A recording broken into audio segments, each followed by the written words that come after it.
tiro libre para Estonia. Se nos va la primera parte, Ariel. Y varias veces lo buscó Messi a Cunha. Sí, Messi de Paul, Messi engancha, punta, dispara, Messi. ¡Ay, qué pena! Era el gol clásico de Lionel, la pelota al ladito del palo derecho, el grito atragantado de gol. Se rompen las manos en Pamplona.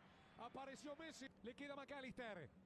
Apunta y dispara Molina. Cerca. Hay un desvío y hay córner, Y hay tiro de esquina en la izquierda para el seleccionado argentino. Y está bien que se anime con esta, ¿no? Argentina buscando el segundo gol de la tarde aquí en España. Gran pase de Messi para Cunha en offside. Posición fuera de juego de Marcos Acuña. Tiro libre indirecto. Probablemente Paulo Dybala, Nicolás González, Marcos Centro Senesi. de Paul para el Papu Gómez. Quiere pegarle. El Papu tocó para Messi. Tiene el gol. Messi.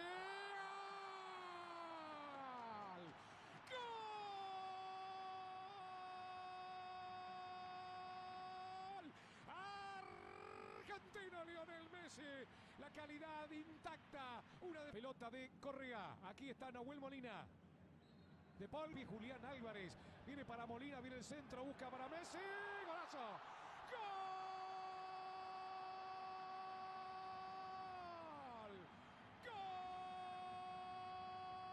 golazo argentino, al minuto del segundo tiempo. Toca y toca la Argentina. También el área argentina. La termina despejando Acuña. La vuelve a colocar de cabeza Tenzin. Correa otra vez con Messi. El desvío para Julián Álvarez. Tiene el gol Julián. Allí va.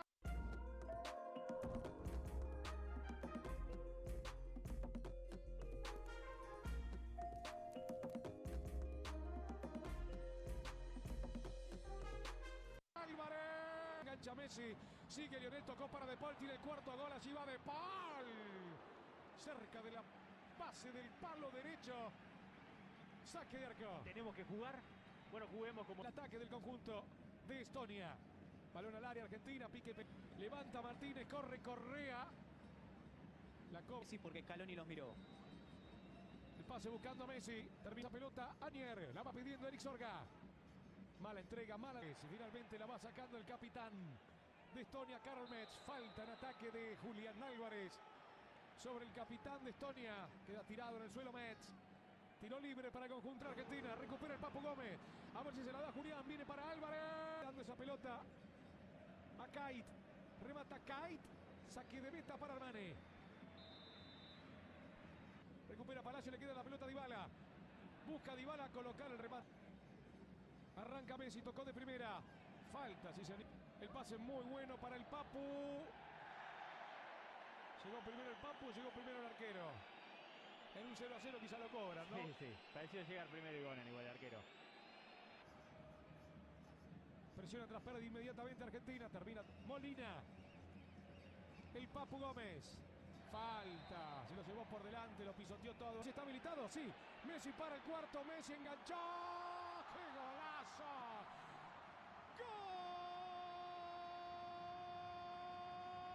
¡Golazo! Pero que viva el fútbol Messi, pero que viva el fútbol Argentina. Magia, magia, magia. Messi, Messi, Messi. Limpio, en la izquierda aparece Acuña. Foyt, lo vio muy largo. Colores de penal. Enganchando, definiendo. Queda la pelota Dybala. Ahora a ver, allí va Messi. ¡Ah! Está iluminado. Está tocado, es el mejor. La pelota viene que rebotó en todos lados, pero era para usted. 5 goles, sigue haciendo historia. Álvarez, Dybala.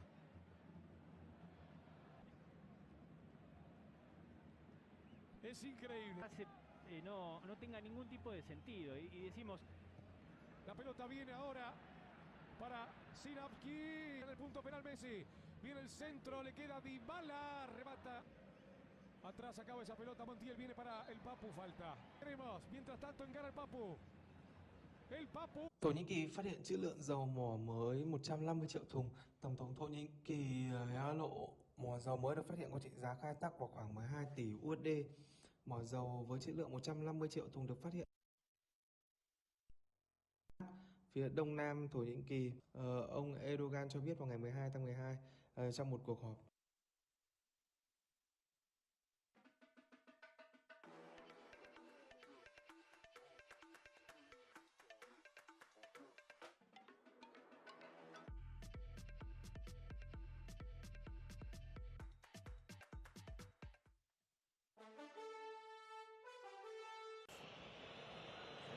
Lovren will tag it. And that will end the game. And Argentina will play in the World Cup final.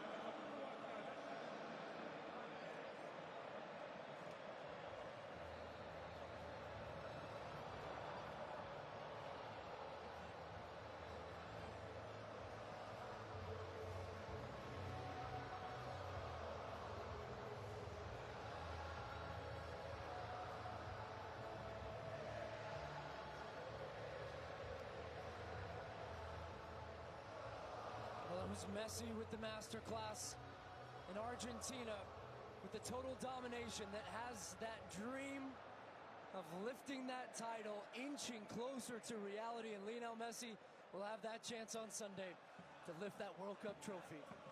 Rob Stone, over to you at the set as it finishes here in Lusail in the first of two semifinals of this World Cup. Argentina 3, Croatia 0. Messi was quite simply otherworldly tonight. A goal and assist. Now has 5 goals and 3 assists. He is your Golden Boot leader, and he is off to his second ever.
Tournament, being able to step up and help out. So great performance from Argentina, and they look like they're flying.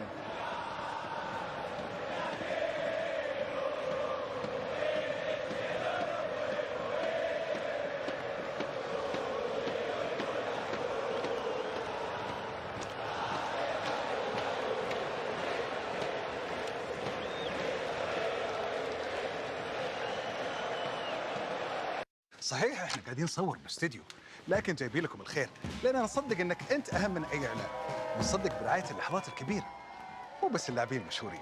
اوكي جود chin up. يا اخي انت تستاهل الطعم الاصلي. قلنا لك الطعم الاصلي، مو اي مشروب والسلام. اقوى دعاية كأس العالم فيفا هو كأس العالم فيفا بشحمه ولحمه.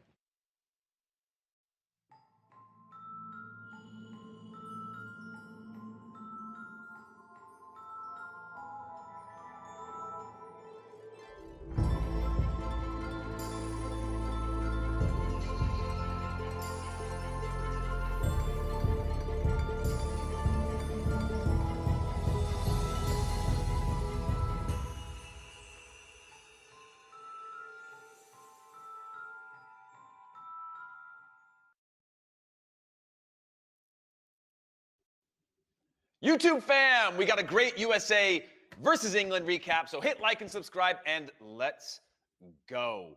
What is up, everyone? Welcome to Gareth Southgate's new favorite podcast, In Soccer We Trust.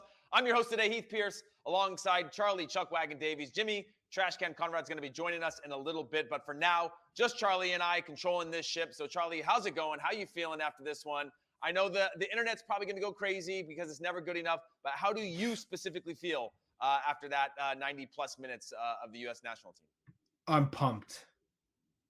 Think about it. No one gave this team a shot. England are one of the World Cup favorites.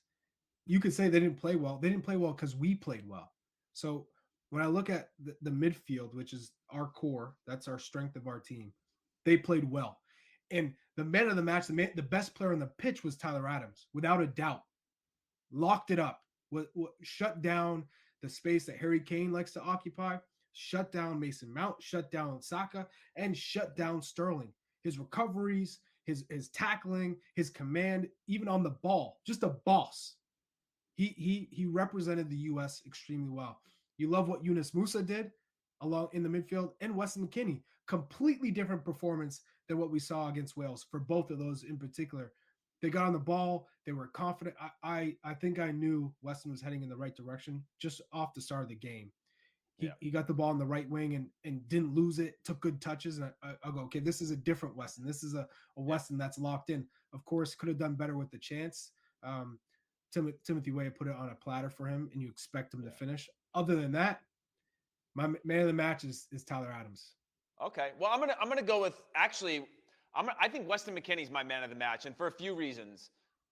Yes, he missed a huge chance, but we've talked about this before, him being the catalyst, right? And I came after you a bunch of times in the past 6-8 months, Charlie, around Weston McKennie, how I thought he was replaceable, how I thought somebody else could start. But you can see when he was on today, right? It was around the 20th minute. He drove the ball up the field.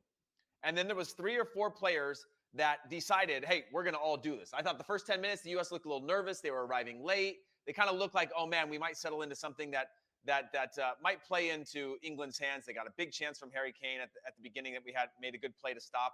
But then Weston McKennie drove that ball up the field. Now, before we get into player performances, though, I want to talk to you about the fact that Weston McKennie was spending a lot of time driving up the right side of the field. Now, if you watch the build-up play or even defensively, we saw Timo Weah and Haji Wright playing almost as 2 strikers when we were pressing, right? Inside and tight. And then the team was sort of fluid around that. And that was the first time I'd seen the team. Yes, I'd seen them be in different systems of play. But do you think on this day, Greg Berhalter got it right? Because we know the internet's going to blame all kinds of things. He's going to get blamed for the U.S. not scoring goals. Let's not be foolish. He got it right. But do you think he got it right tactically, right? He was pressing with 2 players. He outcoached Gareth Southgate. Outcoached. I'm also shocked that Gareth Southgate didn't make tactical changes at halftime. Maybe not substitute, because you could have taken off Mason Mount. And I don't think Harry Kane was 100%. I think that was evident in the second half. He tried to outrun Zimmerman and was running in slow motion. Should have started Marcus Rashford, I think, at the 9. But ultimately, he could have made some changes at halftime, didn't, and he waited too long. And he never changed the way they play. So for me, yes, Greg Berhalter got it right with his player selection. And I was one of the people who said, yes, the 9 has to change. He did make the change, but instead of Timothy Weah, he went with Haji Wright. Haji Wright has played into the channels and counterattack, bigger presence. He also wasn't effective today. So our 9 is what's preventing us, I think, from being elite, because we don't have that goal scorer. We don't have that finisher. It's hard work, which is great, but you expect that from every international player at this level. I think we need a 9 who's clinical. And that's why I keep pushing for Timothy Weah to be there. I know Timothy Weah has been great at the 9, but maybe you get him, at the wing, maybe you put him as a 9. Yeah. You have that player who can stretch the back line, getting it behind. He's a good finisher, but you also get an Aronson or Arena on the pitch, which will ultimately benefit more chances. Yes. In the context of that, I think Greg tactically got it right. I think we were superior. I think after the first 20 minutes, the game changed completely, and I think we were controlling things. I don't think England had answers. I thought that we were taking chances. I thought the combination play, it wasn't just carrying it on the back of Weston McKennie being good or Tyler Adams being good. There was just this collective elevation of like, hey, we're young. We got الاتصال يعني شيء مختلف للجميع، وهاتف هواوي ميت 50 برو يخليك على اتصال وين ما رحت، سواء كانت رسالة بسيطة من شخص عزيز، ذكرى خاصة نتقاسمها مع المعجبين المميزين، وجهة تثير مغامرات جديدة، هواية تغذي روحك، وكل ما أحبطتك الحياة راح ترجعك مرة ثانية أقوى من أي وقت مضى. هاتف هواوي ميت 50 برو، خليك على اتصال. يلا نبي نصحصح، نبي الأكل إبداع. جهزي العدة وافردي الخبزة وادهني اللبنة. والحين وين العجينة؟ حطي اللبنة والزعتر، رشيه. أيوة بالضبط، اغرفيها شوية سماق، الله، والخيار قطعيه. أيوة غمسيه. يا سلام عليك يا فنانة. كل فخر صنعت في السعودية، لبنة المراعي الفاخرة طعمها يبيض الوجه. We got skills, we can ball, let's go. And it just seemed like all of a sudden these shackles were off in terms of that fear of playing a little bit guarded. But if Greg Berhalter knew that the team was going to play as well as they did today, in terms of the system, in terms of actually executing the game plan that they put out, do you think he would have played with a different striker? Given how the game turned out with the result, I think you like would Sargent be better? Would Ferreira be better? Or No. in the context of this, would it have been any different? Or are we just lacking at that 9 position? Because we are lacking. You look at it and Heath, it's just we're lacking at the 9. Sargent's not giving you any different boost than Haji Wright, and vice versa. I think, and I'm just going to keep saying it until hopefully it happens, that you put Timothy Weah up there. Weah's sharp. He's on point. He can hold up the ball. He's good on the dribble. Just play him there. He's good in space. Haji Wright was supposed to be good in space. He didn't offer much today. And so I think when you look at the upside with Timothy Weah playing as a 9, and you're getting another talented midfielder on the pitch, Reyna or Aronson, you're essentially getting more opportunities to get chances from different parts of the field. And you're not so much one-dimensional, because Haji Wright isn't going to create anything on his own, and neither is Josh Sargent. Timothy Weah can, and also Reyna could, and also Aronson could. So that's why I would like to get more of your talented players on the pitch in the attacking half than just continuing to rotate through Sargent, Haji Wright, or Jesus Ferreira. Yeah. I will say, though, in transition, the first 10 minutes had me nervous, right? When England flipped that switch on, and I actually thought the first 10 minutes the U.S. was good. And then we went into that 10 to 20 minutes window, and England had a few combination plays where they played 1-2 touches, in, out, and they found themselves with beautiful opportunities in and around our box. Now, I wouldn't say opportunities, but they found themselves with momentum on the top of our box multiple times. And then the other part of that I thought was a little bit worrying for me when I think about the Iran game is close to the end of the half. There was nothing for 30 minutes, and then at the 44th, 45th minute, England had just this wave of 2-3 chances that for the first time I was talking to the TV saying, please don't, please don't, please don't, because I just fear of us making that mistake. We saw the Walker Zimmerman mistake, and it's costly, right? Do you feel like there's anything at risk right now heading into this game? And we'll stick to the recap for the most part, but do you feel that there's any vulnerabilities that the team showed that would suggest to you that getting a result or getting a win against Iran might be harder than we think if they were to play the way they played today? No. I think I love the fact that he went to win this game and he played his best team. Shout out to Christopher Walken, who is a committed listener and joins the live show. He was thinking, do we make anything of Greg risking, Weston McKennie or Serginho West because they're on yellow cards, or even Tim Reams at that point? No, you don't.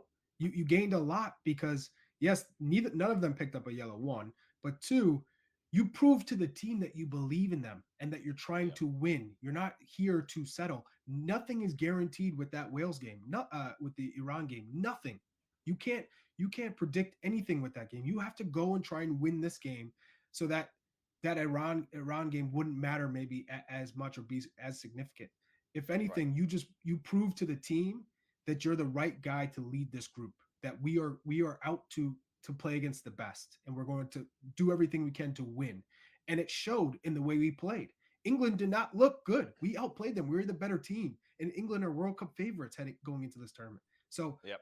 I have so much pride. I'm proud of this result. I'm proud of the mentality and the performance. And again, we're what we've seen is that we're lacking a 9. If anything had come out of these two games, is we don't have a clinical goal scorer. We don't have someone we can count on that's consistent. So let's put Timothy Weah up there. And welcome to the show, Jimmy Conrad. Jimmy, what is going on, man? Cream Cheese Conrad, it's good to have you. Hey, Jimmy, we were just Charlie was just going down this route of how bad the U.S. played today. That there was no heart, there was no passion, there was no pride. That they, you'll have to go back and watch it. But yeah, he really let them. But for real, Jimmy, really strong performance. We kind of got to that point. Obviously, there's still the lingering we can't score. There's still the lingering number 9 problem. There was still what I thought the end of the first half where there was a little bit of worrying where we shut off for a bit. There was still that 10 to 20th minute where I thought we were playing a little fearful. But outside of that, if that's what I'm picking apart against one of the favorites in the tournament, it's a pretty good situation to be in, all things considered. What's your take on this match? Yeah, I'm sure you guys got into the overall themes. I mean, one of the things that I thought was really encouraging was the fact that when the ball got wide, we had numbers in the box consistently.